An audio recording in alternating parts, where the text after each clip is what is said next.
Hare Krishna. Pranams to all Vaishnavas and Vaishnavis. Hare Krishna. Om Ajnanatimira Andasya Jnana Shalakaya Saksharan Melitam Yena Tasmai Shri Gurave Namaha Shri Chaitanya Mano Abhishtam Swavitam Yena Bhudale Swayam Rupakada Mahyam Tadati Savadantikam Vandegam Shri Guru Shri Yutapata Kamalam Shri Gurum Vaishnavamsa Shri Rupam Chakrajadam Sagagana Raghunathanvidam Tam Sajivam साद्वैतं सावधूतं परिजनसहितं कृष्णचैतन्यदेवं श्रीराधाकृष्णपादान् सकगणा Lalita श्रीविशाखान्वितांश हे कृष्णा करुणा सिन्धु दीनबन्धो जगत्पते गोपेश गोपिका कान्ता राधा कान्ता नमोऽस्तुते तप्तकाञ्चन गौराङ्गी राधे वृन्दावनेश्वरी वृषभानुसुते देवी प्रणमामि हरिप्रिये वाञ्छाकल्पतरूपयस्य कृपा सिन्धु भयेव च पतितानां पावनेभ्यो वैष्णवेभ्यो नमो नमः जय श्री कृष्ण चैतन्य प्रभु नित्यानंद श्री अद्वैत गदाधर श्रीवासादि गौरभक्तवृंद हरे कृष्ण कृष्ण कृष्ण हरे हरे हरे राम राम राम हरे हरे मूकं करोति वाचालं पङ्गुं लङ्घयते गिरिं यत्कृपातमकं वन्दे श्रीगुरुं दीनदारिणं परमानन्दमाधवं श्रीचैतन्य ईश्वरम् हरि ओम तत्सत्। ओम नमो भगवते वासुदेवाय। ओम नमो भगवते वासुदेवाय। ओम नमो भगवते वासुदेवाय। नारायणं नमस्कृत्य नरं चैव नरोत्तमम् देवीं सरस्वतीं व्यासं ततो जयमुदीरयेत् नष्टप्रायेषु अभद्रेषु नित्यं भागवत सेवयां भगवती उत्तमश्लोके भक्तिर्भवति नैष्टिकी निगमकल्पतरो कलितं फलं सुखमुखादमृतद्रवसंयुतं पिबत भागवतं रसमालयं मुगरघोरसिका भुवि पावकाः शृण्वतां सकथः कृष्णा पुण्यश्वरणकीर्तनः यदयन्तस्तो हि अभद्राणि विदुर्नोति सदाम्। हरे कृष्णा नंरी प्रभुजी। हरे कृष्णा। सर्वशास्त्राब्धिपीयूषा सर्ववेदैकषत्फला सर्वसिद्धान्तरत्नाद्या सर्वलोकैकदृक्प्रदा सर्वभागवतप्राणा श्रीमद्भागवतप्रभो कलिद्वन्द्वोदितादित्या श्रीकृष्ण परिवर्तिता परमानन्दपाताय प्रेमवर्षि अक्षरायते शर्वाद सर्वसेव्याय श्रीकृष्णाय नमोऽस्तु मे मदेकबन्धो मत्सङ्गिन् मद्गुरु मन्महादना मन्निष्ठारका मद्भाग्या मद् आनन्ता नमोऽस्तु ते असाधु साधुतादायिन् अतीनो चाताकराः नमुञ्चा कदाचिन्मां प्रेम्णा हृत्कन्तयो स्फुरा हरे कृष्णा कृष्ण कृष्ण हरे हरे हरे राम राम राम हरे हरे ஹரே கிருஷ்ணா. பக்தர்களே, மீண்டும் உங்களை இந்த சாஸ்திரங்களில் சம்பாஷணைகள் நிகழ்ச்சியில் வரவேற்பதில் மகிழ்ச்சி அடைகிறேன். நம்ம தேவகுதி கபில தேவர் அவங்களுடைய அற்புதமான ஒரு சம்பாஷணையை கேட்டுக்கொண்டிருக்கிறோம். நம்ம சென்ற கடைசியாக நம்ம பார்த்த நிகழ்ச்சியில நம்ம தேவகுதி அவர்கள் தன்னுடைய மகன் பகவான் கபில தேவரிடம் கேட்ட ஒரு கேள்விதான். அந்த கேள்வி அவங்க என்ன கேட்டாங்க அப்படின்னா, நேரத்தை பற்றி. நேரம் என்பது பகவானினுடைய ஒரு ரூபம் இல்லையா? பகவானுக்கும் நேரம் அப்படிங்கும்போது அவருடைய ஒரு பிரதிபலிப்பு, பகவானினுடைய ஒரு பிரதிபலிப்பு நேரம் அப்படின்னு ஒரு விஷயம். அந்த விஷயத்தை நான் தெரிஞ்சுக்கணும் அப்படின்னு தன்னுடைய மகன் கபில தேவரிடம் தாய் கேட்கும் பொழுது, நித்தியமான நேரம், நேரம் அப்படிங்கிறது நித்தியம், அதுக்கு எப்போதுமே அந்த நேரம் இருந்துகிட்டே தான் இருக்கும், அதுக்கு அழிவு கிடையாது இல்லையா? அப்படி ஒரு கேள்வியை கேட்கும் பொழுது பகவான் கபில தேவர் என்ன பண்றாரு அப்படின்னா, நேரடியாக பதில் சொல்லலை. இன்னைக்கு சொல்ல போறாரு. இப்போ நம்ம இன்னைக்கு இந்த கிளாஸ்ல அதை பத்தி நம்ம தெரிஞ்சுக்க போறோம்.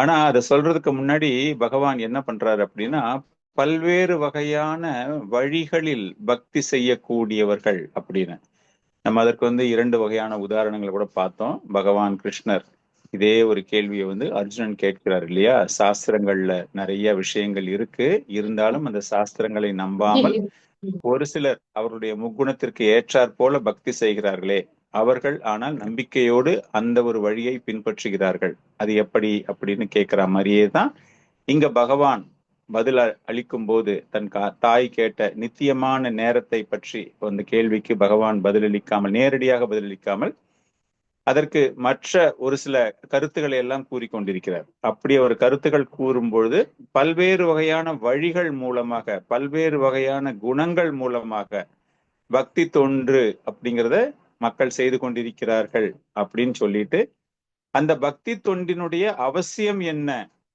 அதுல வந்து அவர் பல்வேறு வகையான விஷயங்கள் கூறப்பட்டிருக்கிறது. ஆலயங்களுக்கு செல்லும் போது அர்ச்ச விக்கிரகத்தை வந்து ஒரு பக்தன் எப்படி பார்ப்பான், பக்தியில வந்து ஆரம்ப நிலையில் இருப்பவர்களுக்கு வந்து அந்த அர்ச்ச விக்கிரகம் அப்படிங்கிறதுனுடைய ஒரு பொருள் என்ன அப்படிங்கிறத பத்தி எல்லாம் அவர் விளக்கமாக சொல்லி கொண்டிருந்தார். நம்ம அதெல்லாமே பார்த்துக்கிட்டு இருந்தோம். இன்னைக்கு வந்து பகவான் என்ன பண்ண போறாரு அப்படின்னா, ஆன்மீக ஆச்சாரியர்கள், காரணம் என்ன அப்படின்னா, ஒரு பக்தி அப்படிங்கிற ஒரு விஷயம் ஒருவனுக்கு வந்து நல்லா தெரியணும் அப்படின்னா, ஒரு ஆன்மீக ஆச்சாரியாருடைய ஒரு தயவு இல்லாமல் அது போன்ற ஒரு பக்தி வளரவே வளராது. அப்படிங்கிறதுக்காக ஆன்மீக ஆச்சாரியர்களோட ஒரு முக்கியத்துவத்தை இது எல்லாமே சொல்லிட்டு அதுக்கப்புறமா கடைசியா சொல்ல போறாரு. தாய் கேட்ட கேள்விக்கான அந்த நித்தியமான நேரத்தை பற்றி பின்னாடி கூற போறார். ஆனா அதுக்கு முன்னாடி அந்த நேரம் ஒரு பக்தனுக்கும் பக்தியில் இல்லாதவர்களுக்கும் நேரத்தை அவர்கள் எப்படி வித்தியாசமாக பார்க்கிறார்கள் அப்படிங்கிற ஒரு புரிதலுக்காக பகவான் பல்வேறு விஷயங்களை கூறிக்கொண்டிருக்கிறார். சோ இன்னைக்கு வந்து இப்ப வந்து பக்தி பண்றதுக்கு ஒரு ஆன்மீக ஆச்சாரியார் எந்த அளவிற்கு ரொம்ப அவசியமாக தேவைப்படுகிறார் அப்படிங்கிற ஒரு விஷயம் இன்னைக்கு சொல்ல போறாரு. இந்த ஸ்லோகங்கள் எல்லாமே நான் இன்னைக்கு அனுப்பியிருக்கேன் உங்களுக்கு. சோ முதல் ஸ்லோகம் நம்ம படிக்க போறோம். மகதாம் பகுமானேனா தினானாம் அனுகம்பயா மைத்ரய சைவாத்ம துல்யேஷு யமனே நியமேன ச. மகதாம் பகுமானேனா தீனானாம் அனுகம்பயா மைத்ரியா சைவதாம துல்யேஷு யமனே நியமனே ச. படிக்கிறதா படிக்கலாம் ராஜா. ஹரே கிருஷ்ணா பிரபுஜி. மகதாம் பகுமானேன தீனானாம் அனுகம்பயா மைத்ரியா சைவாத்ம துல்யேஷு யமனோ யமனா நியமேன ச. ஹரே கிருஷ்ணா. நன்றி பிரபுஜி. ஹரே கிருஷ்ணா. மகதாம் பகுமானேன தீனானாம் அனுகம்பயா மைத்ரியா சைவாத்மதுல்யேஷு யமனே நியமேன ச. ஹரே கிருஷ்ணா. மகதாம் பகுமானேன தீனானாம் அனுகம்பயா மைத்ரியா சைவாத்மதுல்யேஷு யமனே நியமேன ச. ஹரே கிருஷ்ணா பிரபுஜி. மகதாம் பகுமானேன தீனானாம் அனுகம்பயா மைத்ரியா சைவாத்ம துல்யேஷு யமேனா நியமேன ச. ஹரே கிருஷ்ணா. ஹரே கிருஷ்ணா பிரபு. ஹரே கிருஷ்ணா பிரபு. மகதாம் பகுமானேன தீனானாம் அனுகம்பயா மைத்ரியா சைவாத்ம துல்யேஷு யமேன நியமேன ச. ஹரே கிருஷ்ணா பிரபு. தேங்க்யூ. ஹரே கிருஷ்ணா. ஹரே கிருஷ்ண பிரபு. தண்டவர்த்தனம் பிரபு. மகதாம் பகுமானேன தீனானாம் அனுகம்பயா மைத்ரியா சைவாத்ம துல்யேஷு யமனா நியமேன ச. ஹரே கிருஷ்ண பிரபு. தேங்க்யூ பிரபு. தண்டவர்த்தனம். ஹரே கிருஷ்ணா. தண்டவர்த்தனம். நான் கூட படிக்கிறேன். மகதாம் பகுமானேன தீனானாம் அனுகம்பயா மைத்ரியா சைவாத்ம துல்யேஷு யமேனா நியமேன ச. ஹரே கிருஷ்ணா.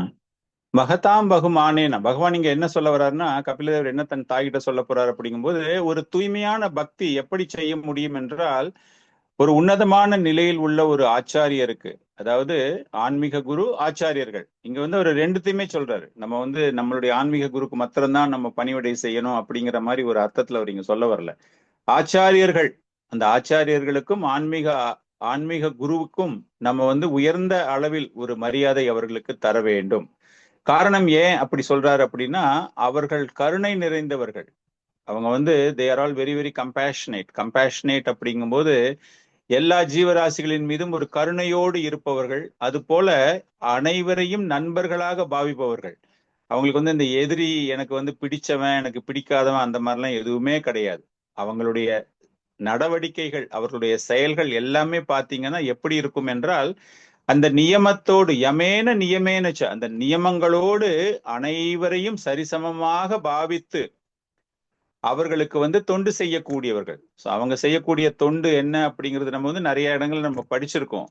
அவர்கள் எப்படி என்ன பண்ண போறாங்க அப்படின்னா, எல்லா ஜீவராசிகளையுமே அவங்க வந்து கட்டுண்ட நிலையில் இருப்பவர்களாக இருந்தாலும் சரி, வளர்ந்து வரும் ஆன்மீக நிலையில் இருப்பவர்களாக இருந்தாலும் சரி, எல்லாருக்குமே வந்து பகவானை பற்றி அந்த ஆன்மீக சிந்தனையை தூண்ட வேண்டும் அப்படிங்கிறது தான் அவங்களுடைய முக்கியமான ஒரு செயலாகத்தான் அவர்கள் பார்த்து கொண்டிருக்கிறார்கள்.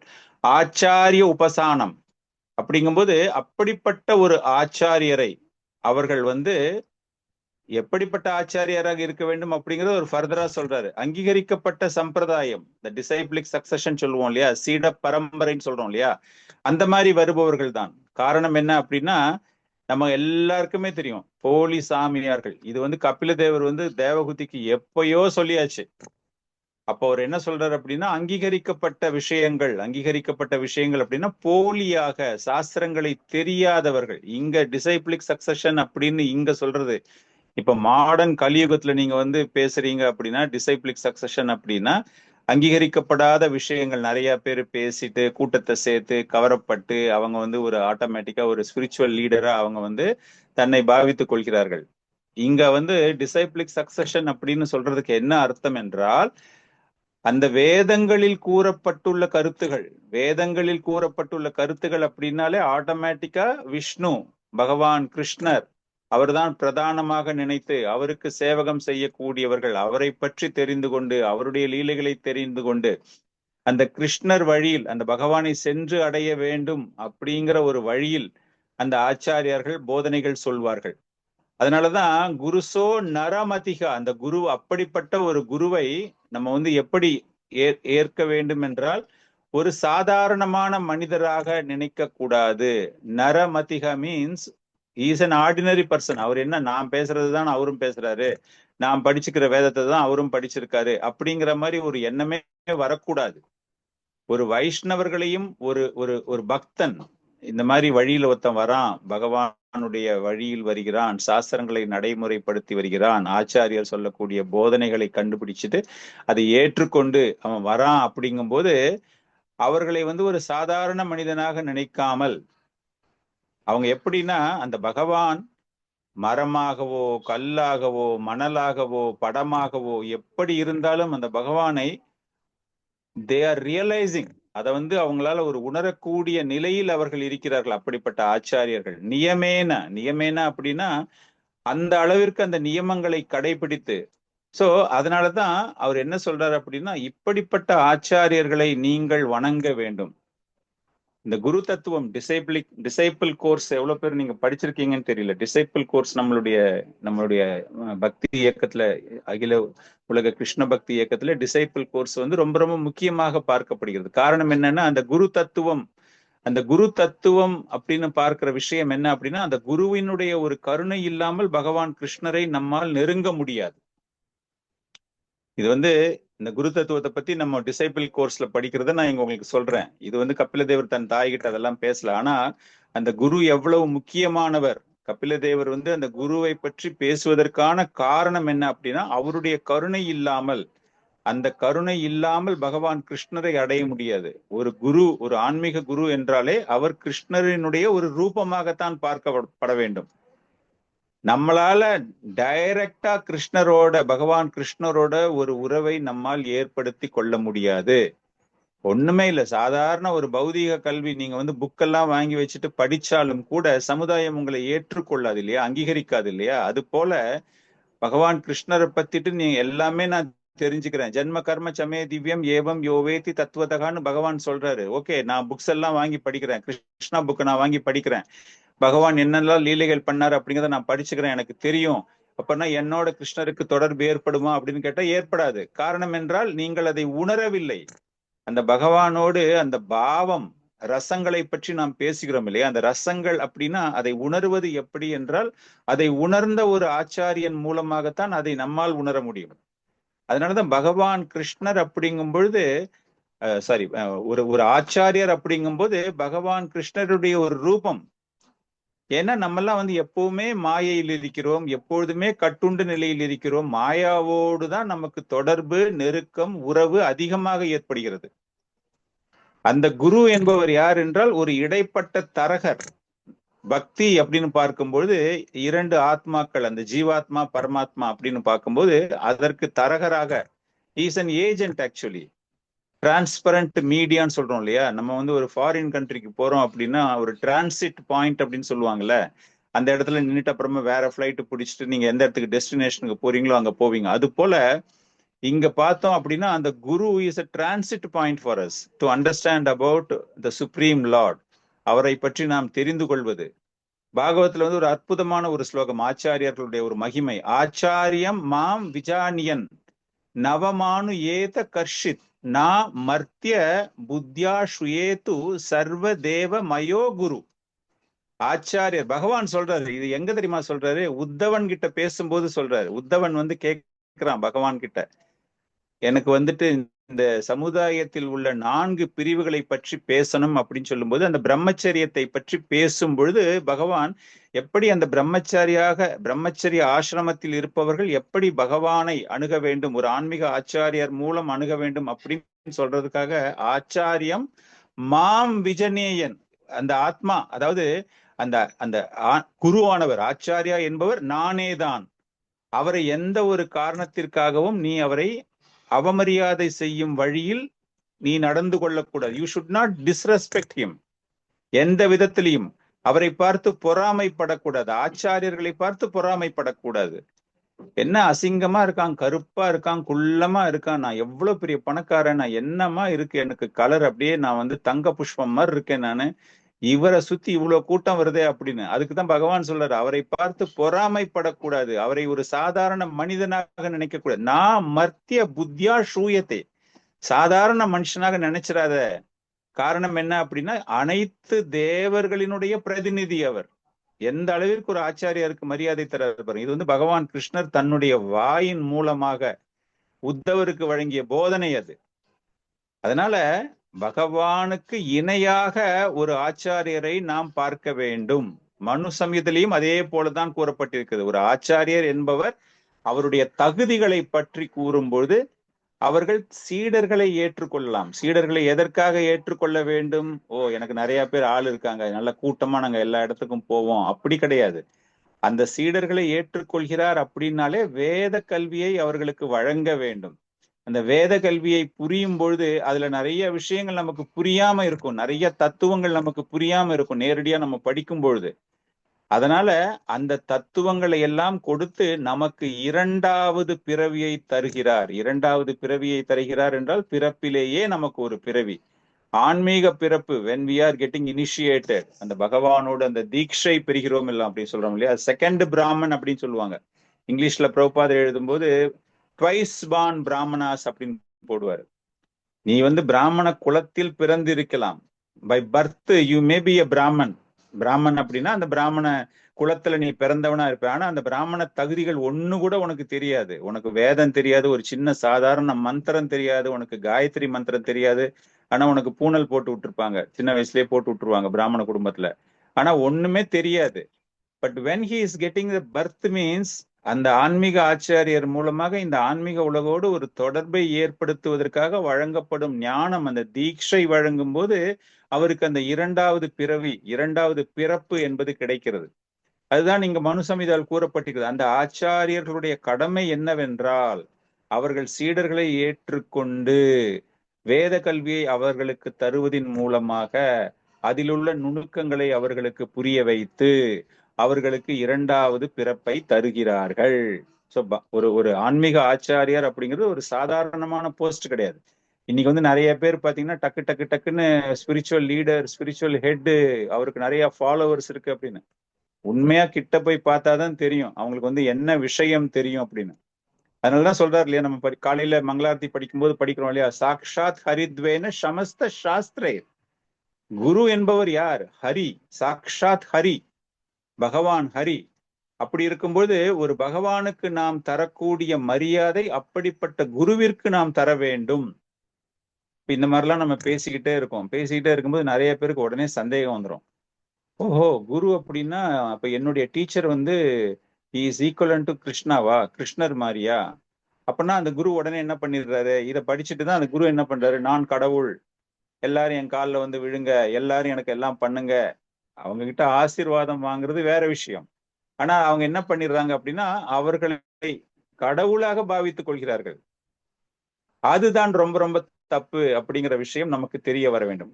குரு என்பவர் எந்த விதத்தில் பகவானை காட்டிலும் வேற்றுமையோடு இருக்கிறார். That means what is the difference, in what way the guru is different. குரு வந்து சாக்ஷாத் ஹரித்வேனா சமஸ்த சாஸ்திரேன்னு நீங்க சொல்லிட்டீங்க பிரபு, ரெண்டு பேரும் ஒண்ணுன்னு சொல்லிட்டீங்க. ஆனா ரெண்டு பேருக்கும் வித்தியாசம் இருக்கிறது. எந்த விதத்தில் அவர்கள் வேறுபட்டவர்கள் அப்படின்னு சொல்லுங்க நீங்க அப்படின்னு பார்க்கும்பொழுது, அந்த குருவினுடைய ஸ்தானம் நித்தியமாக ஒரு தொண்டன். பகவான் வந்து பக்தனுக்கு தொண்டு செய்கிறார் என்றால் பக்தவத்சலன். பாண்டவர்களுக்கு வந்து பகவான் ஒரு போஸ்ட்மேனா இருந்தார். யுதிஷ்ட மகாராஜா என்ன பண்றாரு, கிருஷ்ணா இந்த லெட்டரை எடுத்துட்டு போய் துரியோதனன் கிட்ட கொடுத்துட்டு வா, சண்டையை நிறுத்துறதுக்கு போய் பேசிட்டு வா. சாரதியாக தேரை செலுத்துகிறார். சோ அந்த மாதிரி பல்வேறு கடமைகளை செய்கிறார். தொண்டன் இல்ல, பக்தவத்சலன். அந்த பிரியத்தோடு செய்கிறார் தன் பக்தனுக்கு. இந்த வேலையை அவர் எல்லார்ட்டையும் செய்ய மாட்டாரு. அவர்களையே பகவானையே நினைத்து கொண்டிருந்த குடும்பம் பாண்டவர்களுடைய குடும்பம்.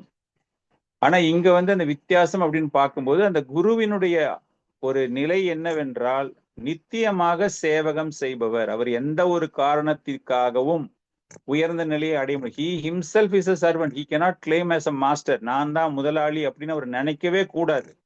எப்பொழுதுமே தொண்டன். பகவான் கிருஷ்ணரை பற்றி நான் உனக்கு சொல்லித்தரப் போகிறேன். I am a teacher. I am serving you. அந்த ஒரு மூடு தான். சைத்தன்ய மகாபிரபு வந்துட்டு அந்த ஜாரிகண்ட் ஃபாரஸ்ட்ல நடந்து போகும்போது சாண்டிங் பண்ணிட்டு போகும்போது விலங்குகள் எல்லாமே அவரோடு சேர்ந்து நாட்டியம் ஆடின. ஆனால் ஒரு குருவினால் இதை செய்ய முடியாது. சாதாரணமாக இன் ஜெனரல் அண்டர்ஸ்டாண்டிங் பகவான் கிருஷ்ணருடைய கிருப்பை இருந்து அந்த மாதிரி பண்றாருன்னா தட் இஸ் எக்ஸப்ஷனல் கேசஸ். ஆனா பொதுவாக பார்க்கும்பொழுது ஒரு குரு அப்படின்னு பார்க்கும்பொழுது அந்த குருவிற்கு இது போன்ற ஒரு சிறப்பு தன்மை கிடையாது. சைத்தன்ய மகாபிரபு மாதிரி நானும் வந்து எல்லா விலங்குகளோடையும் நான் டான்ஸ் ஆடணும் போறேன் அப்படின்னு. அது போல பகவான் கிருஷ்ணர் தன் உடலை மாற்றிக்கொள்வதே கிடையாது. ஆனால் ஒரு ஆன்மீக ஆச்சாரியர், ஒரு ஆச்சாரியர் உடைய உடல் மாறுகிறது. What is understanding of that? இது அப்படின்னா என்ன புரிஞ்சுக்கிறோம்? இஸ் அ ஜீவாத்மா. அது போல பகவான் சர்வ வியாபி. ஆனால் ஒரு குரு சர்வ வியாபி கிடையாது. எல்லா இடத்திலையும் குரு இருப்பது கிடையாது.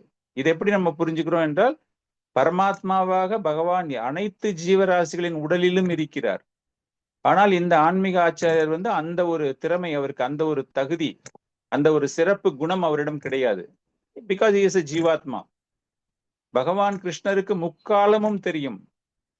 அவருக்கு வந்து பாஸ்ட் தெரியும், பிரசன்ட் தெரியும், ஃபியூச்சர் தெரியும். ஆனால் ஒரு ஆன்மீக குருவிற்கு அது தெரியாது.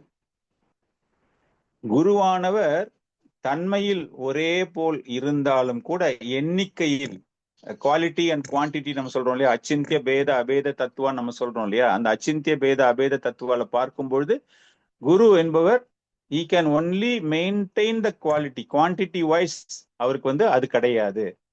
அது போல பகவான் கிருஷ்ணருக்கு இணையாகவோ அவரை காட்டிலும் மேலாகவோ யாருமே கிடையாது அப்படிங்கிற விஷயம் நம்ம படிச்சிருக்கோம். அது போல ஒரு குரு என்பவர் எப்பொழுதுமே ஒரு தொண்டனாகத்தான் இருக்கும். அது போல அந்த குருவிற்கு பகவான் கிருஷ்ணரிடம் உள்ள அனைத்து ஐஸ்வர்யங்களும் கிடையாது. அப்ப இப்படி எல்லாமே சொல்லிட்டு வரும்போது அப்ப எந்த விதத்தில் ஒரு குரு பகவான் கிருஷ்ணருக்கு இணையாக பார்க்கப்படுகிறார் என்றால் பகவான் கிருஷ்ணர் போதித்த அதே கருத்துக்களை இவரும் போதிக்கிறார், ஒரு குருவும் போதிக்கிறார். பகவான் கிருஷ்ணர் வந்து அர்ஜுனனுக்காக குருக்ஷேத்திர யுத்த களத்தில் என்ன போதனை செய்தார், அதே போதனை தான் இங்கு குருவினால் செய்யப்படுகிறது. சோ அந்த விதத்தில் பார்த்தால் இணையாக பரிசுத்தமான ஒரு செய்தியை தான் குரு வழங்குகிறார். எப்படி கிருஷ்ணர் வந்துட்டு perfect messages only is communicating, right? ரொம்பவும் தூய்மையான சாஸ்திரங்களின் அடிப்படையில் வைத்து குரு சொல்வதுதான் தர்மம். யமதூதர்கள் அஜாமிலலுடைய லீலையில விஷ்ணு தூதர்கள் வந்து அவ்வளவு பாவம் செஞ்சு அவனை எடுத்துன்னு போயிட்டாங்களே, இது ரொம்ப ரொம்ப தப்பாச்சே அப்படின்னு ஒரே குழப்பம் அடைந்து யமராஜாவிடம் சென்று கூறும் பொழுது யமராஜா அப்பொழுது வந்து இந்த ஆன்மீகத்தினுடைய விஞ்ஞான கருத்துகள், ரிலீஜியஸ் பிரின்சிபிள் ஆஃப் ரிலீஜன், கோட்பாடுகள், அந்த அந்த சமய கோட்பாடுகளை விவரிக்கும் பொழுது தர்மம் என்றால் என்ன என்றால் பகவான் கிருஷ்ணர் கூறுவதுதான் தர்மம், நாராயணன் கூறுவதுதான் தர்மம், அவருடைய பெயரை உச்சரித்த அந்த தர்மம் தான் மிகச்சிறந்த தர்மம் அப்படின்னு சொல்றாரு. சோ அந்த மாதிரி பார்க்கும் பொழுது பகவான் சொல்லக்கூடிய விஷயங்களைத்தான் இவர்கள் போதிக்கிறார்கள். So it is a perfect message. So இந்த ஒரு வித்தியாசம், இந்த ஒரு முக்கியத்துவம் கபிலதேவர் தன் தாயிடம் கூறும்பொழுது அந்த குருவை நீங்கள் வணங்க வேண்டும், அந்த குருவை எப்படி ஏற்றுக்கொள்ள வேண்டும் அப்படின்னு சொல்லிட்டு தன் தாய்க்கு கூறும்பொழுது, அதே போல இன்னும் வேற என்னெல்லாம் நம்ம வந்து செய்யணும், அந்த குருவிடம் நாம் அடைக்கலம் அடைந்த பிறகு என்ன பண்ணணும் அப்படின்னா, அந்த குருவிடம் இருந்து நம்ம ஆன்மீக செய்திகளை மட்டுமே பெற்றுக்கொள்ள வேண்டும். அவர்கிட்ட இருக்கிற அந்த நேரத்தில் நாம் வந்து ஆன்மீக செய்திகளை பெற்றுக்கொள்வதோ அல்லது பகவானின் புனித நாமத்தை ஜபிப்பதின் மூலமாகவோ, அப்படித்தான் நம்ம வந்து ரொம்பவும் எளிமையாக எந்த விதமான ஒரு பொறாமையும் இல்லாமல் அந்த குருவை பார்த்தோன்னே நம்மளுக்கு பயங்கரமா ஒரு ஒரு கியூரியாசிட்டி வந்துடும். ஓ, நீங்க ரொம்ப பெரிய பணக்காரராமே, உங்க தாத்தா பெரிய பணக்காரராமே, பாட்டி பெரிய பணக்காரங்களாமே, எப்படி குரு நீங்க அதை விட்டுட்டீங்கலாம் வந்தீங்க, உங்களுடைய பேக்ரவுண்ட் எல்லாம் சொல்லுங்களேன். நம்ம இஸ்கான்ல அதுக்கு அந்த கேள்வி நிறைய கேட்கிறோம். நம்ம அது ரொம்ப பெரிய அபராதம், ரொம்ப பெரிய தப்பு. யாராச்சும் புதுசா ஒரு ப்ரீச்சர் ஒருத்தர் வந்தாரு, இஸ் பிரபுபாத் டிசைபிள் அப்படின்னா எனி கொஸ்டின்ஸ் அப்படிங்கிற ஒரு ப்ரோக்ராம் முடிச்ச உடனே இவங்களுக்கு வந்து அந்த ஆர்வத்துல வந்து உடனே கேட்பாங்க, நீங்க எப்படி இந்த இயக்கத்துல சேர்ந்தீங்க, எப்படி இவ்வளவு பெரிய வசதியான வாழ்க்கையை விட்டுட்டு நீங்க வந்தீங்க, அப்படித்தான் நம்ம கேட்கிறோமே தவிர பலனுள்ளதாக என்ன விஷயம் கேட்கணும். அதைத்தான் இங்க வந்து கபிலதேவர் சொல்றாரு. அது போல ஒரு சந்தர்ப்பம் கிடைக்கும் போது, அந்த ஆச்சாரியரை பார்ப்பதற்கு உங்களுக்கு ஒரு சந்தர்ப்பம் கிடைக்கும் போது பகவானினுடைய நாமத்தை ஜபிப்பதாகவோ, 2 பேரும் சேர்ந்து நம்ம சாண்டிங் பண்ணலாம் அப்படிங்கிற ஒரு ஃபீலிங்ல இருக்கணும் இல்லையா? ஆன்மீக விஷயங்களை பத்தி தெரிஞ்சுக்கணும். நான் இந்த சாப்டர் இன்னைக்கு படிச்சேன், இதுல இந்த மாதிரி கூறப்பட்டிருக்குது, எனக்கு இதுக்கு அர்த்தம் புரியல, அதை பற்றி கொஞ்சம் விளக்க முடியுமா, அப்படி பேசணுமே தவிர வேற எந்த வேற விஷயங்களுமே பேசக்கூடாது. அவரிடமிருந்து முடிந்த அளவிற்கு ஒரு ஆச்சாரியாரிடமிருந்து எப்படி எளிமையான முறையில் நாம் வந்து பணிவன்போடு, காரணம் என்ன அப்படின்னா அவர்கள் அனைவருமே தன் உணர்வு பெற்றவர்கள், அந்த உண்மையை உணர்ந்தவர்கள். பகவத்கீதையில அற்புதமான ஒரு ஸ்லோகம் நம்ம எல்லாருக்குமே தெரியும் இல்லையா? தத்வித்தி பிரணிபாத்தேன பரிப்பிரஷ்னேன சேவையா அப்படிங்கிறார் இல்லையா? அந்த ஆன்மீக பாதை, அதை உணர்வது என்பது மிகவும் கடினமானது. அந்த ஒரு ஸ்லோகத்துக்கு பொருளுரையில பிரபுபாதர் எழுதும் போது, பார்ப்பதற்கு எளிமையாக இருந்தாலும் கூட அதை புரிந்து கொள்வது என்பது மிகவும் கடினம். சோ அந்த தன் உணர்வு பெறுவது அப்படிங்கிறது ரொம்ப கடினம். அதனாலதான் அவர் சொல்றாரு, தன் உணர்வு பெற்றவர்களிடம் இருந்து ஆன்மீக கல்வியை நீங்கள் பெற வேண்டும். அதனாலதான் கபிலதேவர் இங்க வந்து என்ன சொல்றாருன்னா, ஒரு ஆன்மீக குருவை அணுகி அங்கீகரிக்கப்பட்ட சம்பிரதாயத்தில் வந்தவர்கள், சாஸ்திர அறிவை பெற்றவர்கள் அப்படிங்கிற ஒரு விஷயத்தை தான். காரணம் என்ன அப்படின்னா, அந்த விஷயத்தை எவன் ஒருவன் பின்பற்றாமல் சம்பிரதாயத்தில் தன்னை இணைத்துக் கொள்கிறான் அப்படின்னு சொன்னா அது பொய்யான விஷயமாகத்தான் இருக்கும். உண்மையான பக்தி பாதையில் அவன் வருவது கிடையாது. ஸோ த ஸ்பிரிச்சுவல் மாஸ்டர் அப்படிங்கும் போது ரொம்ப ரொம்ப அவசியமான விஷயம். இப்ப நம்மளே வந்து இந்த ப்ரோக்ராம் கேட்கறதுல எவ்வளவு பேர் நீங்க தீட்சை பெற்றிருக்கிறீங்க அப்படிங்கிற விஷயம் வந்து ரொம்ப கம்மி பேர் தான் தீட்சை பெற்றிருப்பாங்க. நிறைய பேர் இன்னும் தீட்சை பெறவே கிடையாது. நீங்க வந்து ரெகுலரா இந்த கிளாஸுக்கு எல்லாம் வரீங்க, கேட்கறீங்க அப்படிங்கிறதால நீங்க ஆன்மீகத்துல ரொம்ப உயர்ந்த நிலையை அடைந்து விட்டோம் அப்படின்னு தயவு செஞ்சு நினைக்காதீங்க. ஒரு ஆன்மீக குரு இல்லாமல் நீங்கள் ஆன்மீக வளர்ச்சி அடையவே முடியாது. அந்த உணர்வு, தட் செல்ஃப் ரியலைசேஷன் அப்படிங்கிற விஷயம் அந்த தன்னுணர்வு பெற்ற ஆன்மீக ஆச்சாரியரிடமிருந்து தான் பெற வேண்டும். பகவான் கிருஷ்ணருடைய லோகத்தை, நித்திய லோகத்தை சென்று அடைய வேண்டும் அப்படின்னு பாத்தீங்க அப்படின்னா அது அந்த ஆன்மீக ஆச்சாரியார் வழங்கக்கூடிய போதனை மூலமாக பகவான் கமலபாதங்களை உங்கள் மனதில் நிலைநிறுத்தி அதை எவன் ஒருவன் தியானிக்கிறானோ அவர்களுக்குத்தான் அந்த ஒரு பாக்கியம் கிடைக்கும். Not that because simply I am attending classes, நான் வந்து எல்லா பாகவதம் கிளாஸும் போறேன், எல்லா பகவத்கீதா கிளாஸும் கேட்கறேன் அப்படின்னா maybe maximum you may get once again the human form of life. மீண்டும் உங்களுக்கு ஒரு ஜென்மம் கிடைக்கும், பக்தி செய்வதற்கு ஒரு வாய்ப்பு தரப்படும். ஆனால் பகவானினுடைய நித்திய லோகத்திற்கு சென்று நித்திய தொண்டனாக நீங்கள் மாறவே முடியாது. அதனால ரொம்ப ரொம்ப முக்கியம், ஒரு ஆன்மீக குருவை அணுகி தீட்சை பெற வேண்டும் அப்படிங்கிறது. அதைத்தான் கூறிக்கொண்டிருக்கிறார் கபிலதேவர். அதை பற்றி தொடர்ந்து பேசும்பொழுது அப்படிப்பட்ட உன்னதமான தன்மையுடைய அந்த ஆன்மீக ஆச்சாரியர்களை பற்றி மேலும் அவர்களுடைய பண்புகளை தன்னுடைய தாய்க்கு கூறிக்கொண்டிருந்து, இப்பொழுதுதான் அந்த பகவான் அவர் செய்யக்கூடிய அந்த செயல்கள், அந்த பக்தி தொண்டு எப்படி செய்ய வேண்டும், பக்தி தொண்டு செய்யணும் அப்படிங்கறத ஸ்டார்டிங்ல வந்து சொல்லிட்டு, அதன் பிறகு இந்த ஆன்மீக ஆச்சாரியர் மூலமாக நம்ம எல்லா கல்வியையும் பெற வேண்டும், ஆன்மீக கல்வி எல்லாம் பெற வேண்டும் அப்படின்னு சொல்லிட்டு, அது போன்ற ஒரு சிறந்த பக்தியை செய்பவர்கள் எப்படிப்பட்ட ஒரு யோகி, பகவான் சொல்ற மாதிரி, கிருஷ்ணர் சொல்ற மாதிரி, இங்க கபிலதேவரும் சொல்றாரு, அவர்களில் மிகச்சிறந்த மனிதன் யார், மிகச்சிறந்த ஒரு பக்தன் யார் அப்படிங்கிற ஒரு விஷயத்தை இப்பொழுது சொல்கிறார். தஸ்மான்மயி அர்ப்பிதா சேஷா கிரியாதாத்மனா நிரந்தரஹ மயி அர்ப்பிதாத்மனஹ பும்சோ மயி சந்யஷ்ட கர்மனஹ நா பஷ்யாமி பரம் பூதம் அகர்த்து சமதர்ஷனாத். படிக்கிறதா படிக்கலாம் ராஜம். கிருஷ்ணா. தஸ்மான் மயி அர்ப்பிதா சேஷ கிரியதாத்மா நிரந்தரக மயி அர்ப்பிதாத்மனக பும்சோ மயி சந்யஸ்த கர்மணக ந பஸ்யாமி பரம் பூதம் அகர்த்துக சமதர்ஷனாத். ஹரே கிருஷ்ணா. நன்றி பிரபுஜி. ஹரே கிருஷ்ணா. தஸ்மான்மயி அர்ப்பிதா சேஷ கிரியார்த்தாத்மா நிரந்தரக மய்யர்ப்பிதாத்மனः பும்சோ மயி சந்நியஸ்ய கர்மணக ந பஷ்யாமி பரம் பூதம் அகர்த்து சமதர்ஷனாத். ஹரே கிருஷ்ணா. ஓகே, இங்க பகவான் என்ன சொல்றாருன்னா, கபிலதேவருக்கு என்ன சொல்றாருன்னா, இப்ப இதே மாதிரி ஒரு சிமிலர் வர்ஸ் பகவத்கீதையில பகவான் அர்ஜுனனுக்கு கூறுகிறார். ரெண்டுத்துக்கும் ஒரு அர்த்தம் பாத்தீங்க அப்படின்னா, இங்கு மிகச்சிறந்த ஒரு மனிதனை, அதாவது பக்தியை தவிர்த்து வேறு எந்த விதமான விஷயங்களிலும் நாட்டமில்லாத ஒருவன், எப்பொழுதுமே தன்னை முழுமையாக அவனுடைய செயல்கள் அனைத்துமே என்னை பற்றிய என்னுடைய செயல்களின் மீது கவனம் செலுத்தக்கூடியவன், அவனுக்கு அதிலிருந்து மாற்று கவனம் வருவதற்கு வாய்ப்பில்லை அப்படின்னு சொல்றதுதான் இந்த ஒரு ஸ்லோகத்தினுடைய அர்த்தம். அவர் என்ன சொல்றன்னா, இது போன்ற ஒரு சிறந்த மனிதர்களை நான் பார்த்தது கிடையாது, இவர்கள் தான் சிறந்தவர்கள். Of course is talking about the bhaktas. மிகச்சிறந்த ஒரு பக்தன் அப்படிங்கிற ஒரு வரையறைக்குள் அவன் வருகிறான், ஒரு டெபினிஷனுக்குள்ள அவன் வரான் அப்படின்னா, அவர்கள் யார் என்றால் பௌதீக வாழ்க்கையில் நாட்டமற்றவர்கள், என்னை தவிர்த்து வேறு எந்த ஒரு உலகத்தின் மீதும் அவனுக்கு நாட்டம் இல்லாதவன்.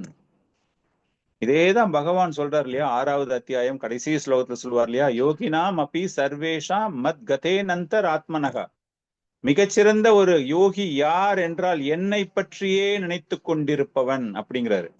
இங்க என்ன சொல்றாரு கபிலதேவர், என்னை தவிர வேறு எந்த ஒரு விஷயத்தின் மீதும் நாட்டமற்றவனாக இருக்கிறான், எனக்கு தொடர்ந்து அவன் சேவகம் செய்கிறான். எங்க கிருஷ்ணர், பகவான் கிருஷ்ணர் சொல்றாரு, அவன் என்னோடு மிகவும் நெருக்கமாக இருப்பவன், அந்த பக்தியின் மூலமாக என்னை தவிர வேறு எந்த விஷயத்தின் மீதும் நாட்டம் இல்லாமல் எனக்கு தொடர்ந்து பக்தி செய்வதன் மூலமாக எனக்கு நெருக்கமாக இருக்கிறான். அப்படிப்பட்டவன் யோகிகளையே சிறந்த யோகியாக நான் கூறுகிறேன் அர்ஜுனா அப்படிங்கிறார்.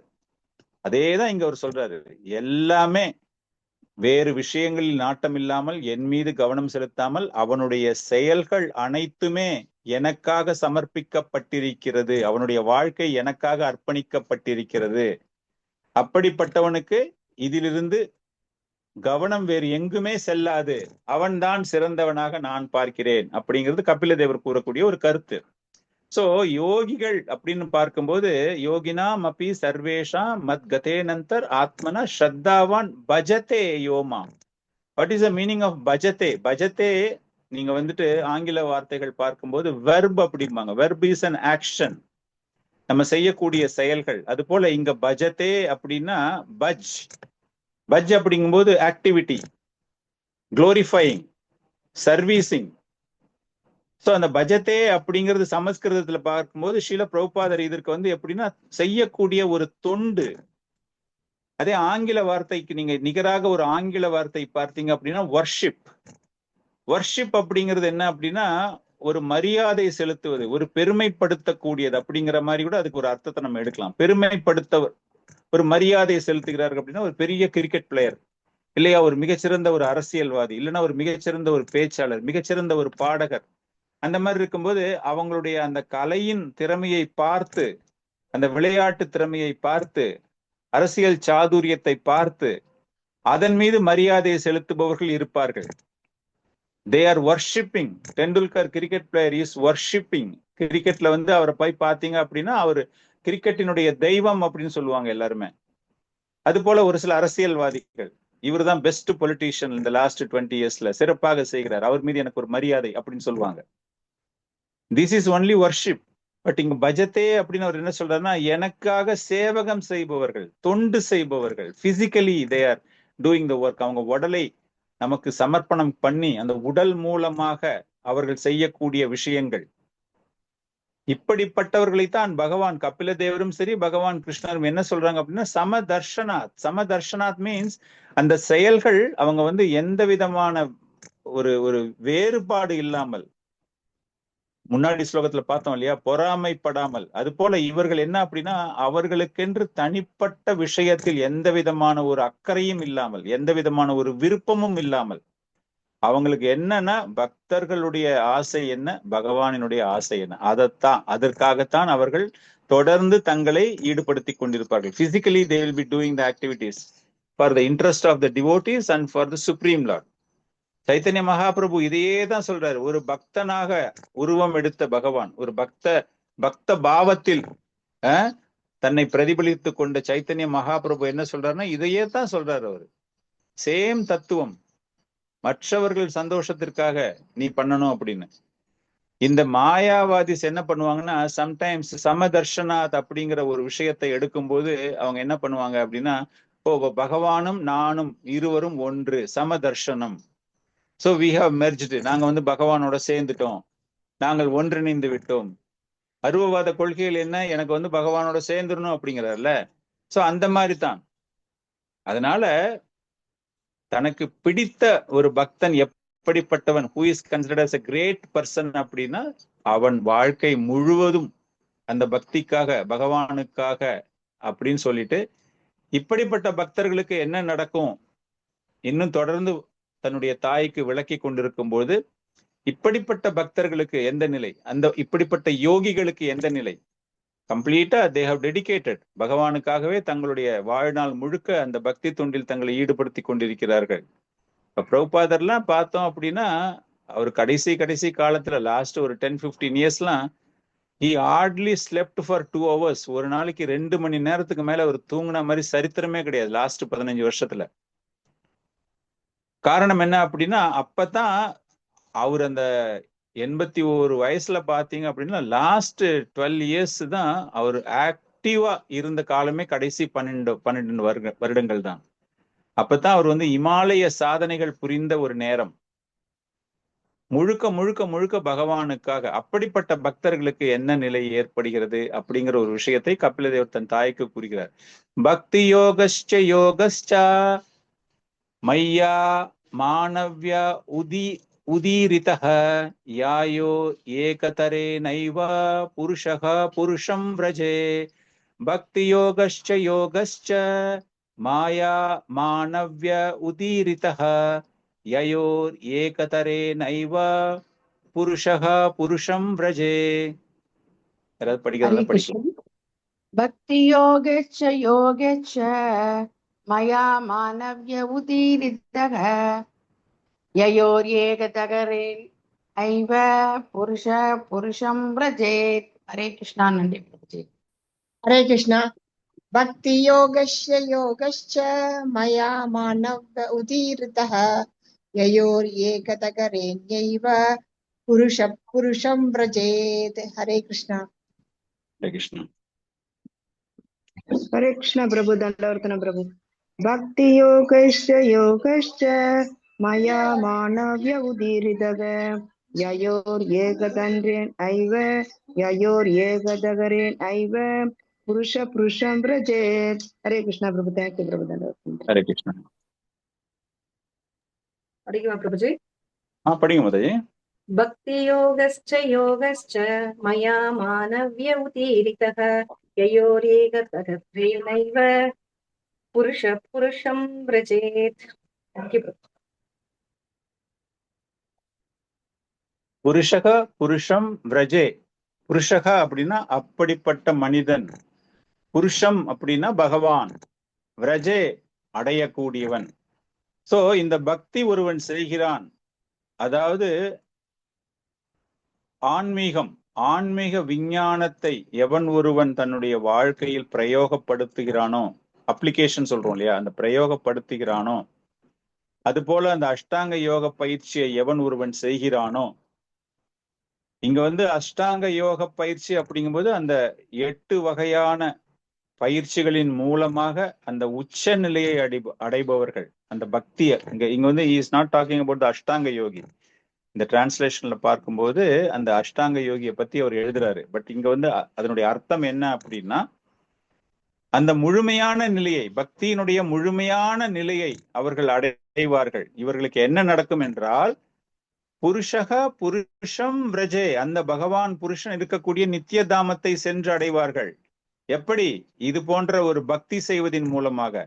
அந்த மாதிரி அவர் சொல்லும் போது பல்வேறு வகையான யோக பயிற்சிகளை பற்றி கூறிக்கொண்டு அஷ்டாங்க யோகத்தை பற்றியும் பேசும்பொழுது, அந்த அஷ்டாங்க யோகத்துல அந்த 8 அஷ்ட அங்கங்களை பற்றி, அதுல கடைசி ஸ்டேஜ் அந்த சமாதி நிலைக்கு வர்றவங்க எப்படிப்பட்டவங்களா இங்க இருப்பாங்க அப்படின்னா, எல்லாத்தையுமே கண்ட்ரோல் பண்ணக்கூடியவங்க தான் அந்த 8வது ஸ்டேஜுக்கே வர முடியும்.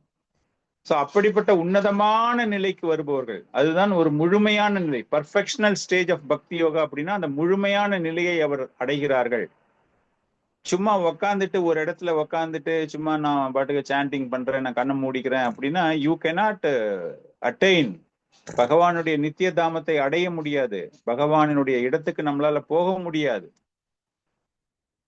Which is very difficult. எது ரொம்ப ரொம்ப கஷ்டமோ அதைத்தான் பிரபுபாதர் தன்னுடைய பொருளுரையில் எழுதும் போது கோலோக விருந்தாவன் எழுதுவார். கோலோக விருந்தாவன் அப்படின்னா நிறைய பேர் டக்குன்னு நம்ம நினைச்சிடுறோம் கோலோக விருந்தாவன் அப்படின்னா அந்த தாமமா அப்படின்னு. ஆக்சுவலா அவர் அங்க என்ன சொல்ல வர்றாரு அப்படின்னா, அந்த மாதிரி ஒரு கடுமையான பயிற்சி செய்யும் போது யாருமே சென்று அடைய முடியாத இடத்தை சென்று அடைவார்கள்.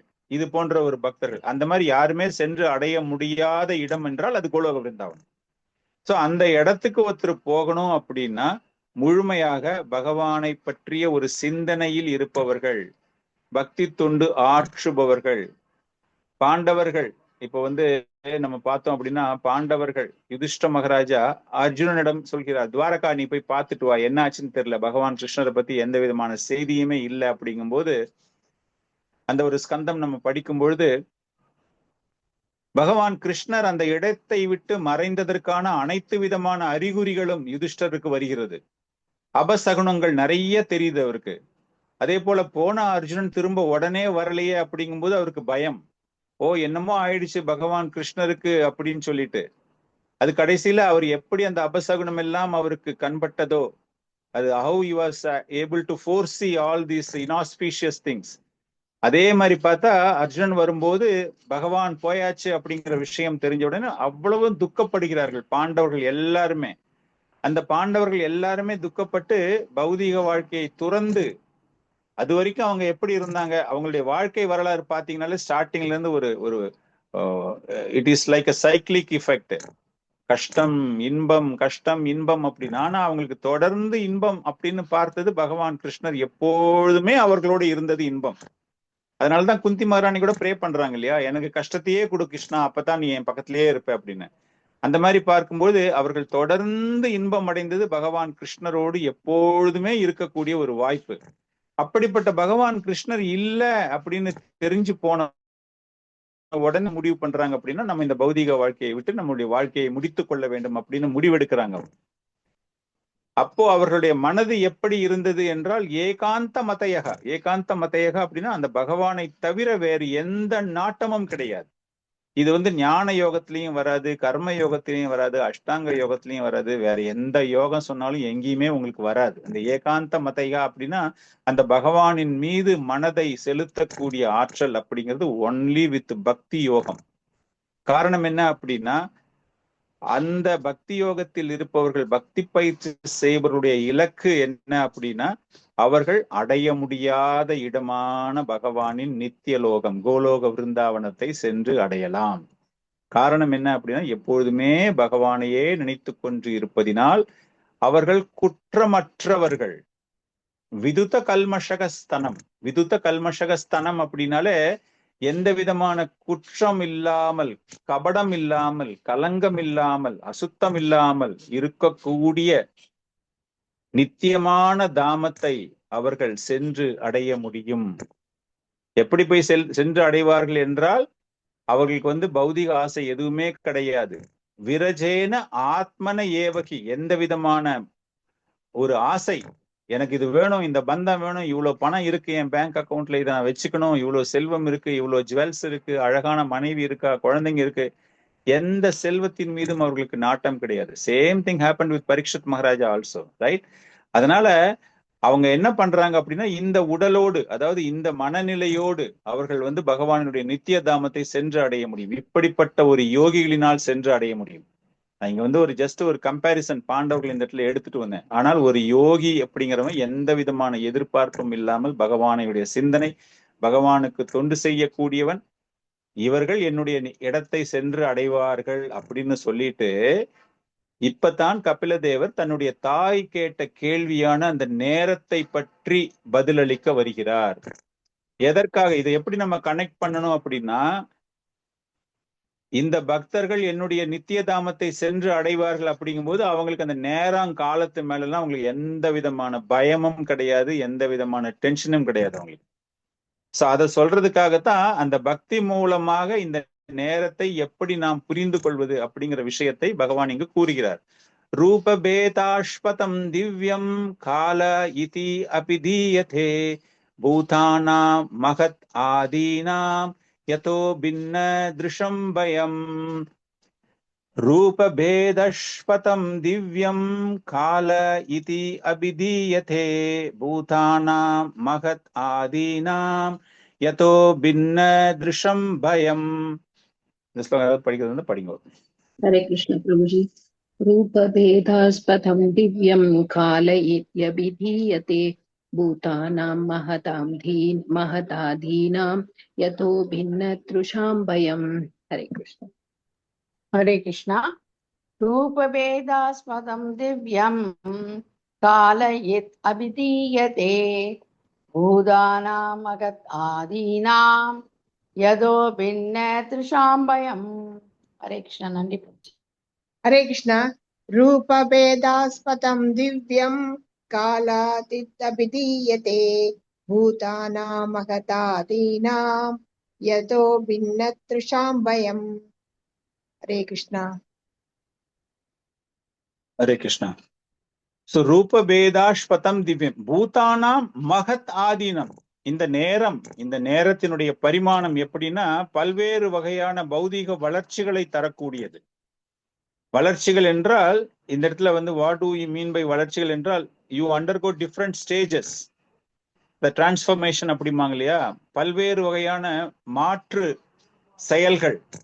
இது எல்லாமே காரணம் என்ன அப்படின்னா அந்த காலம், இந்த காலம் அப்படிப்பட்ட மாற்றங்களை தரக்கூடியது. பௌதீகத்தில் பல்வேறு மாற்றங்களை தரக்கூடிய அந்த காலம் என்பது பகவானினுடைய சிறப்புகளில் அதுவும் ஒரு சிறப்பு அப்படிங்கிறத இங்க சொல்றாரு. சொல்லிட்டு இதெல்லாம் யாருக்கு தெரியாதோ அவர்களுக்கு தான் காலத்தை கண்ட ஒரு பயம். யதோ பின்ன திருஷம் பயம். இவர்கள் காலத்தை பயமாக பார்க்கிறார்கள், டைமை பயமாக பார்க்கிறார்கள். இந்த கேள்வி ஃபர்ஸ்ட் தேவகூதி கேட்ட கேள்வி.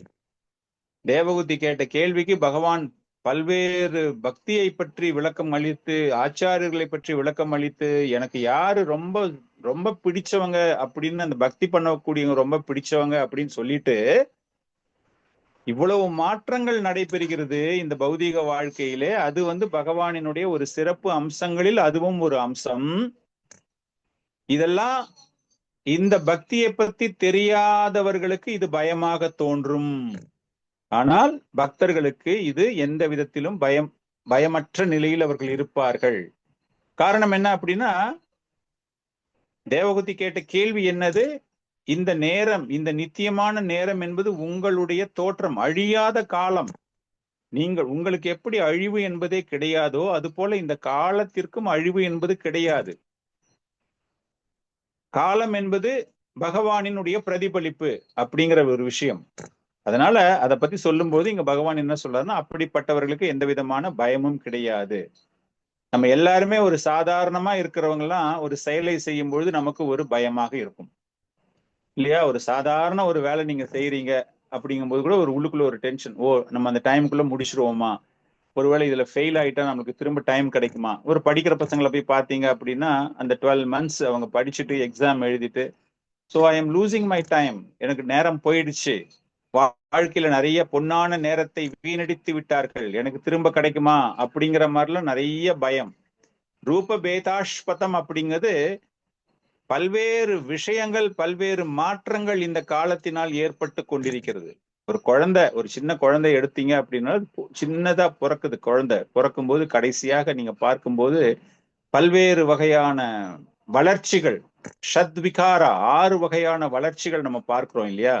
அந்த குழந்தை வளர்றது, பை ப்ராடக்ட்ஸ், அது வளர்ச்சி தருவது, வயது போறது, இளைஞனாக மாறுவது, மரணத்தை நோக்கி செல்கிறது அப்படிங்கிற விஷயம். கடைசியில் அந்த மரணம் என்பதுதான் நிதர்சனம். அதனாலதான் பிரபுபாதர் சொல்லும் போது, உன்னுடைய வயசு எவ்வளோன்னு கேட்கும்போது ஐ எம் 65 years old அப்படின்னு சொல்லக்கூடாது, ஐ எம் 65 years dead அப்படின்னு சொல்லணும். காரணம் என்ன அப்படின்னா, மரணத்திற்கு சமம். நீங்க நேரத்தை வீணடிச்சிட்டீங்க அப்படின்னா மரணத்திற்கு சமம். So your time is last. Not that you are old, you are young, அதெல்லாம் கிடையவே கிடையாது. அது போல இந்த காலத்தின் மூலமாக பல்வேறு வகையான வளர்ச்சிகள் நடந்து கொண்டே இருக்கின்றன. இதை பார்த்துட்டு தான் நிறைய பேருக்கு பயம் வருகிறது. சோ அந்த பயம் அப்படிங்கும்போது வரும்போது அந்த பயத்தில் இருந்து, அந்த பயம் அப்படிங்கிற விஷயம் யாரெல்லாம் அதை பார்த்து பயப்படுகிறார்கள் அப்படிங்கிற ஒரு விஷயத்தையும் பகவான் அங்கு தன்னுடைய தாய்க்கு தொடர்ந்து கூறுகிறார். எப்படி காற்றானது பயந்து தன்னுடைய வேலையை செய்கிறது. தேவர்கள் இல்லையா, தேர் ஆல் டெமிகாட்ஸ். வாயு பகவான், இந்திர பகவான், சூரிய பகவான், இவங்க எல்லாருமே அவங்களுக்கு விதிக்கப்பட்ட கடமைகளை ஒரு பயத்தோடு செய்கிறார்கள். அந்த பயம் என்னங்கிறது, பகவானுக்கு தொண்டு செய்யணும், எனக்கு கொடுக்கப்பட்ட கடமையை செய்யணும், அந்த கடமையில நான் முழுமையாக செய்யல அப்படின்னா எனக்கு ஒரு பயம் இருக்கிறது. சோ அந்த மாதிரி ஒரு பயம். ஆனால் இந்த பக்தி இல்லாதவர்களுக்கு வயதாயிடுச்சு, எனக்கு மரணம் வரப்போகுது அப்படிங்கிற ஒரு பக்தி, அப்படிங்கிற ஒரு பயம் என்ன அப்படின்னா, உயிர் போயிட போகுது அப்படிங்கிற ஒரு விஷயம். சோ ஒரு பக்தனுக்கு நேரத்தை பற்றி எந்த ஒரு கவலையுமே கிடையாது. தொடர்ந்து எப்பெல்லாம் அவனுக்கு சந்தர்ப்பம் கிடைக்கிறதோ அப்பெல்லாம் நிச்சயமாக பகவானுக்காக தன்னை அர்ப்பணித்து கொண்டு சேவகம் செய்கிறான் அப்படிங்கிறது அந்த காலத்திற்கான ஒரு பதிலை தன்னுடைய தாய்க்கு கூறிவிட்டு, அந்த காலம் என்னுடைய கடமை அப்படின்னு எப்படி தேவர்கள் எல்லாமே பகவானிடம் பயத்தோடு செயல்படுகிறார்கள், ஆனால் பக்தியில் இல்லாதவர்கள் மரணத்தை எண்ணி இந்த காலம் போயிடுச்சு, எனக்கு மரணம் வந்துரும் அப்படின்னு பயப்படுறாங்க அப்படிங்கிற ஒரு விஷயத்தை கொடுத்துட்டு கடைசியாக அவர் என்ன சொல்றாரு, இந்த நேரத்திற்கு எப்படி பகவானை போல, பகவானுக்கு ஆதியும் கிடையாது, அந்தமும் கிடையாது, ஆரம்பமும் கிடையாது, இறுதியும் கிடையாது, அது போல இந்த நேரத்திற்கும் ஆதியும் கிடையாது, அந்தமும் கிடையாது அப்படிங்கிற இந்த ஒரு ஸ்லோகம் அவர் சொல்றாரு. சோ அனந்தோ அந்தகர காலோ அநாதிர் ஆதி கிருத் அவ்யயஹா ஜனம் ஜனேன ஜனயான் மாராயன் மிருத்யூனந்தகாம். இந்த உலகம், இந்த பௌதீக உலகம் ஒரு முடிவுக்கு வரும், ஆனால் அந்த காலம் என்பது முடிவுக்கு வரவே வராது. யமராஜருக்கும் அழிவு உண்டு. மரணம் அப்படிங்கும்போது உங்களுக்கு ஒரு முடிவு இல்லையா? அந்த மாதிரி அந்த யமராஜருக்கும் அழிவு இருக்கிறது காலம் முடியும் பொழுது. இந்த பௌதீக உலகம் முடியும் போது அழிவு, பிரபஞ்சம் அழிவு, ஆனால் அந்த காலத்திற்கு அழிவு கிடையாது, பகவானுக்கு அழிவு கிடையாது. இந்த நேரத்தினுடைய ஒரு தாக்கத்தின் மூலமாக உங்களுக்கு மரணம் என்பது சம்பவிக்கின்றது. ஒரு பக்தனாக இதெல்லாம் இதெல்லாம் எதுக்காக அவர் சொல்றாரு அப்படிங்கும்போது, இந்த காலகட்டத்தை எப்படி ஒருவன் பக்தி செய்து பௌதீக வாழ்க்கையிலிருந்து வெளியேற வேண்டும், பௌதீக வாழ்க்கையில் ஒருவனால் தொடர்ந்து இருக்க முடியாது, அவனுக்கு அழிவு என்பது நிச்சயம். ஆரம்பத்துல தேவகுதி கேட்ட கேள்வி எல்லாம் நீங்க கணக்கு போட்டு பாத்தீங்க அப்படின்னா, ஒவ்வொரு ஸ்டேஜ் பை ஸ்டேஜா சொல்லிட்டு வந்துட்டு, இந்த பௌதீக வாழ்க்கை என்பது நிரந்தரமற்றது. அதுக்கு முக்கியமான ஒரு தேவை என்ன அப்படின்னா, ஆன்மீக ஆச்சாரியரை அணுகி பக்தி செய்ய வேண்டும். அந்த மாதிரி நீங்க பக்தி செய்யும் பொழுது உங்களுக்கு காலம் வீணாகி விட்டதே அப்படிங்கிற ஒரு பயம் உங்களுக்கு ஏற்படாது. காரணம் என்றால், நீங்கள் ஆத்மா ரீதியாக உங்களை நீங்கள் பகவானோடு ஐக்கியப்படுத்தி கொண்டிருக்கிறீர்கள். ஐக்கியப்படுத்தீங்கன்னா not merging, I am not talking about அருவவாத கொள்கைகள் நான் இங்க சொல்லல. அந்த ஆத்மாவானது எப்படி முழுக்க முழுக்க பகவானினுடைய சேவகத்தில் ஆனந்தம் அடைந்து கொண்டிருக்கிறது. அதுக்கு நேரங்காலம்லாம் எதுவுமே தெரியாது. காரணம் என்ன அப்படின்னா, even if it is going to get one more body, திரும்ப வேற ஒரு உடல் கிடைச்சாலும் கூட அது தொடர்ந்து அந்த பக்தியிலேயே தன்னை ஈடுபடுத்தி கொண்டிருக்கும். அந்த பகவானுக்கு அந்த தொண்டு செய்யணும் அப்படிங்கிற அந்த ஒரு எண்ணம் இருந்து கொண்டே இருக்கும். அப்படிங்கிற ஒரு விஷயம்தான் இங்கு கபில தேவர் தன்னுடைய தாய்க்காக விளக்கி இருக்கிறார். ஸோ இதுல இருந்து நம்ம ஓவராலா பார்க்கும்பொழுது பக்தியினுடைய முக்கியத்துவம், பகவானை நினைத்து கொண்டிருப்பவர்கள் பகவானுக்கு பிரியமானவர்களாக மாறுவதன் மூலமாக பகவானுடைய நித்திய தாமத்தை நம்மாலும் அவருடைய கமலபாதங்களை மனதில் நினைத்து கொண்டு எப்பொழுதுமே சேவகம் செய்து கொண்டிருக்கக்கூடிய நிலையில் இருப்பவர்களுக்கு அந்த நித்திய தாமம் என்பது மிகவும் எளிதில் அடையக்கூடிய ஒரு விஷயம் அப்படிங்கிறத நம்ம இதோட புரிஞ்சுக்கிறோம். ஸோ இதோட இன்னைக்கு session we are going to stop that. Next செஷன்ல வேற டாபிக் எடுத்துக்கலாம். ஹரே கிருஷ்ணா. உங்களுக்கு ஏதாச்சும் டவுட்ஸ், ஏதாச்சும் பாயிண்ட்ஸ் ஆட் பண்ணணும்னா we wait. பிரபுஜி, ஒரு சின்ன டவுட்.